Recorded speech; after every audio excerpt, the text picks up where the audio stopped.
जगहें हैं जहाँ पे स्टैंड्स की बड़ी ज़्यादा ज़रूरत थी, वहाँ पे स्टैंड्स जो हैं वो नहीं दिए गए। ये कौन कौन से स्टैंड है? देखिए मैं आपको बताऊँ, कंजवानी में नहीं स्टैंड दिया गया, सतवारी में आप देखिए वहाँ स्टैंड नहीं दिया गया।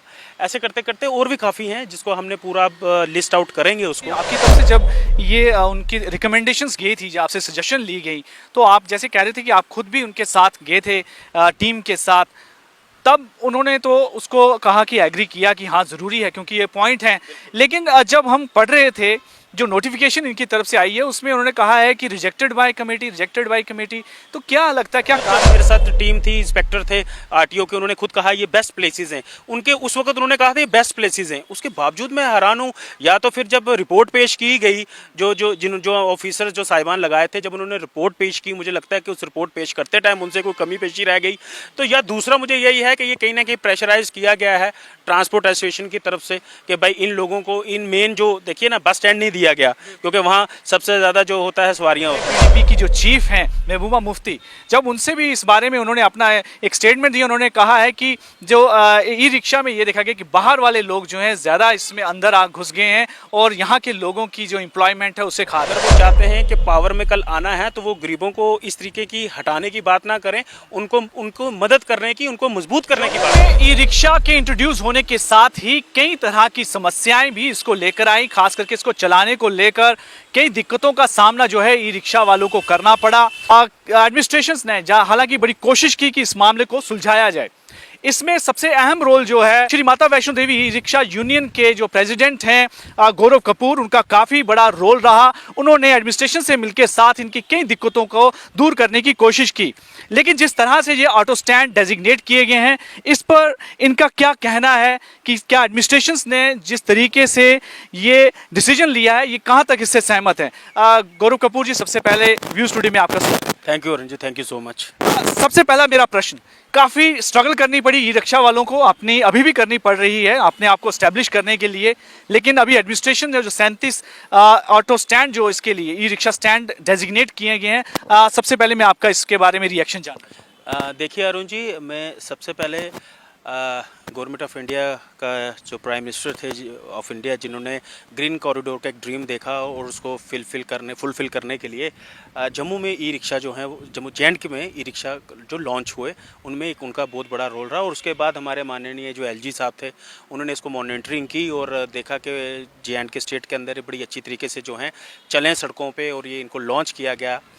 मैं इसी के साथ साथ जो हमारी डिस्ट्रिक्ट एडमिनिस्ट्रेशन है, डीसी जम्मू मैडम हैं, एडीसी साहब हैं, आरटीओ साहब हैं, एसएसपी ट्रैफिक साहब, इन सब का मैं एक तरीके से शुक्रिया अदा करूंगा कि इन्होंने भी इसमें एक सिंसियर जिम्मेवारी निभाते हुए इन्होंने इस मसले को जल्दी हल किया।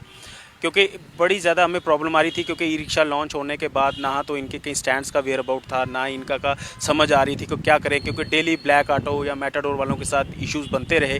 और आपने देखा होगा बार बार जो ट्रांसपोर्ट एसोसिएशन जो है उसकी तरफ से भी बार बार थ्रेटनिंग की गई, हमें चलने नहीं देंगे, ये ना करने देंगे। तो मुझे लगता है उसमें एडमिनिस्ट्रेशन ने एक इंपॉर्टेंट रोल अदा किया और उन्होंने एक टीम गठन की, जिसमें हमने स्पॉट पे जाके जम्मू के नियर अबाउट 50+ जगहों पे जाके हमने जो जगहें जो स्टैंड्स के लिए हमने देखी। और मैं मुबारकबाद दूंगा एडमिनिस्ट्रेशन को कि उन्होंने इस चीज़ को कुछ हद तक जो है वो हल कर दिया। कल आपने देखा 37 स्टैंड्स जो हैं, जो उन्होंने ऑर्डर निकाला, और ई रिक्शा के जो हमारे चालक हैं, जिनको ये समझ नहीं आती कि हम खड़े कहाँ हों, क्योंकि यहाँ खड़े होते थे उनको भगाया जाता था, आप आगे चलो, आप आगे चलो, आगे चलो। आप कहीं ना कहीं वो लोग, उनको एक जगह मिल गई जहाँ वो खड़े हो सकें। तो इसके लिए मैं एडमिनिस्ट्रेशन का बहुत शुक्रिया अदा करूँगा, क्योंकि हमारी ये परेशानी काफ़ी हद तक जो है वो कम हुई है। बट इसी के साथ साथ थोड़ा सा इश्यूज़, कल हमने मीटिंग कल एक बुलाई है। आज एक्चुअली एक हॉलीडे के होने की वजह से आज हमने जो मीटिंग नहीं रख पाए, हमने कल एक मीटिंग बुलाई है जितने भी हमारे स्टैंड्स के प्रेसिडेंट हैं, क्योंकि कुछ जगहें हैं जहाँ पे स्टैंड्स की बड़ी ज़्यादा ज़रूरत थी, वहाँ पे स्टैंड्स जो हैं वो नहीं दिए गए। ये कौन कौन से स्टैंड है? देखिए मैं आपको बताऊँ, कंजवानी में नहीं स्टैंड दिया गया, सतवारी में आप देखिए वहाँ स्टैंड नहीं दिया गया। ऐसे करते करते और भी काफ़ी हैं जिसको हमने पूरा लिस्ट आउट करेंगे उसको। तो उसको लिस्ट आउट करने के बाद हम डिस्कशन करेंगे कि नेक्स्ट हमारा क्या होगा। जल्दी ही 1-2 दिन में हम एडमिनिस्ट्रेशन के साथ दोबारा मिलेंगे, क्योंकि देखिए अगर मैं कुंजवानी की बात करूँ, सतवारी की बात करूँ, ये वो मेन एरिया है। बस स्टैंड की अगर मैं बात करूँ, देखिए जो मेन जो है वो एक सिटी का जो मेन होते हैं वो होता है airport, railway station and bus stand, जहाँ पे सबसे ज़्यादा जो पैसेंजर्स होते हैं, जो सवारियाँ होती हैं और जो मतलब टूरिस्ट आते हैं, जो भी है वो मेन ये 3 हब होते हैं मेन। इनमें से रेलवे स्टेशन का तो हमारा हो गया, लेकिन एयरपोर्ट के का बार का वो उसका अभी कुछ नहीं हुआ मेंशन, उसके बारे में डिस्कस करनी है। और मेन बस स्टैंड है। और सबसे बड़ी बात, अगर आप जम्मू की मैं बात करूं तो 2 मेन चौक हैं जम्मू के, जो वेलकम चौक होते हैं, जिनको हम कहा जाता है, एक कुंजवानी चौक और एक सतवारी चौक। अब देखिए, अगर सतवारी से किसी ने एयरपोर्ट की साइड जाना है या रापर सतवारी की तरफ नीचे जाना है, बन बजराला की तरफ जाना है, इस वहाँ पे सर्विस मेटाडोर की और जो उसकी हैं बसेस की, वो मेन पे हैं, उसके अंदर की नहीं है। मैं थोड़ा शॉकिंग रहा जब मैंने ये चीज़ देखी कि इन स्टैंड्स जहाँ बहुत ज़रूरी थी वहाँ पे इन्होंने क्यों नहीं इसको स्टैंड को जो दिए, क्यों नहीं है, क्योंकि लेकिन मैं आपसे ये जानना चाहता हूँ कि आपकी तरफ से जब ये उनकी रिकमेंडेशंस गई थी, जब आपसे सजेशन ली गई, तो आप जैसे कह रहे थे कि आप खुद भी उनके साथ गए थे टीम के साथ, तब उन्होंने तो उसको कहा कि एग्री किया कि हाँ ज़रूरी है क्योंकि ये पॉइंट है। लेकिन जब हम पढ़ रहे थे जो नोटिफिकेशन इनकी तरफ से आई है, उसमें उन्होंने कहा है कि rejected by committee, rejected by committee. तो क्या लगता है, क्या कारण है? देखिए, या तो यहाँ 2 कारण हो सकते हैं। जहाँ तक या तो लगता है जो सर्वे किया गया कमेटी की तरफ से, क्योंकि स्पॉट के ऊपर मैं अगर सतवारी की बात करूँ, सतवारी के दोनों स्पॉट जो हमने देखे थे वो बिल्कुल मतलब विदाउट एनी ऑब्जेक्शनेबल होंगे, क्योंकि एक नहर के पास था तो दूसरा जो है थोड़ा नीचे की तरफ था, तो वहाँ मतलब, और खुद जब मेरे साथ टीम थी, इंस्पेक्टर थे आरटीओ के, उन्होंने खुद कहा ये बेस्ट प्लेसेस हैं उनके, उस वक्त उन्होंने कहा था ये बेस्ट प्लेसेस हैं। उसके बावजूद मैं हैरान हूँ, या तो फिर जब रिपोर्ट पेश की गई, जो ऑफिसर जो साहिबान लगाए थे, जब उन्होंने रिपोर्ट पेश की, मुझे लगता है कि रिपोर्ट पेश करते टाइम उनसे कोई कमी पेशी रह गई, तो या दूसरा मुझे यही है कि ये कहीं ना कहीं प्रेशराइज किया गया है ट्रांसपोर्ट एसोसिएशन की तरफ से कि भाई इन लोगों को, इन मेन जो देखिए ना, बस स्टैंड नहीं दिया गया, क्योंकि वहाँ सबसे ज़्यादा जो होता है सवारियाँ होती हैं, ब्लैक ऑटो भी वहाँ चलता है, मेटाडोर भी वहाँ चलती है। सतवारी जो है चौक, मेन चौक है, वहाँ पे ब्लैक ऑटो भी है, मुझे यहाँ लग रहा है कि जहाँ पे ज़्यादा अपना पैसेंजर्स का सिस्टम है, वहाँ पे इनको दूर रखने की कोशिश की गई है। मुझे लगता है कहीं ना कहीं ये कुछ प्रेशराइज किया गया है। लेकिन मैं आपके माध्यम से चीज़ क्लियर कर दूं, कल हमारी मीटिंग है, उसके बाद मैं कल या परसों का टाइम लेके डीसी साहब से मिलूंगा, एडिशनल डीसी साहब से मिलके ये जो कुछ जो हमारे मसले हैं इनके ऊपर हम डिस्कशन करेंगे कि आप इन चीज़ों को क्लियर करें। अगर उसके बाद इनको करना ही पड़ेगा, क्योंकि मैंने आपको कहा कि ये मेन एरियाज़ हैं जहाँ पे मोस्ट ऑफ द जो लोग होते हैं वो आके उतरते हैं। कुंजवानी चौक ले लें, सतवारी ले लें, बस स्टैंड ले लें, तो मुझे लगता है कि कहीं ना कहीं थोड़ा प्रेशराइज हुआ है। लेकिन हमें अपने पे पूरा विश्वास है कि हम जो काम आगे भी हमने किया है और बिल्कुल लगन से किया है, और कहीं ना कहीं एडमिनिस्ट्रेशन ने भी, ऐसी बात नहीं है, मैंने आपको कहा कि एडमिनिस्ट्रेशन का रोल अच्छा रहा, जिन्होंने जल्दी से इस मसले को हल किया। बट अब मुझे समझ आ रही कि जिस स्पॉट के ऊपर जब इंस्पेक्टर्स ने हमें कहा कि ये बेस्ट लोकेशंस हैं और फाइनली वो लोकेशंस को रिजेक्टेड किया गया है, उसकी वजह क्या है?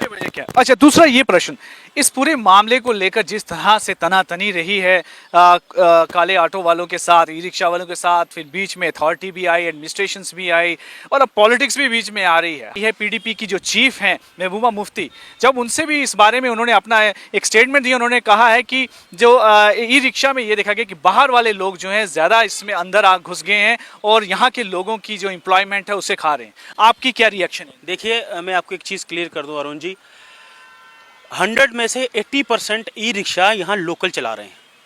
20% लोग हैं बाहर के, बट 80% यहाँ के जो हैं लोकल हैं।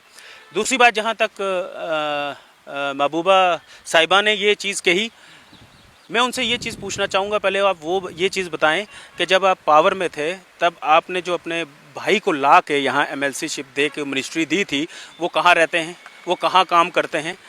अगर जब आपकी बारी आए तो तब आपको बाहर का नज़र ना आए, तब अगर यहाँ का आदमी वहाँ गया है और वहाँ वो प्रॉपर अपना बिजनेस सिस्टम सेटअप चला रहा है, जब आपको यहाँ ज़रूरत पड़ी तब बुला लिया आपने यहाँ।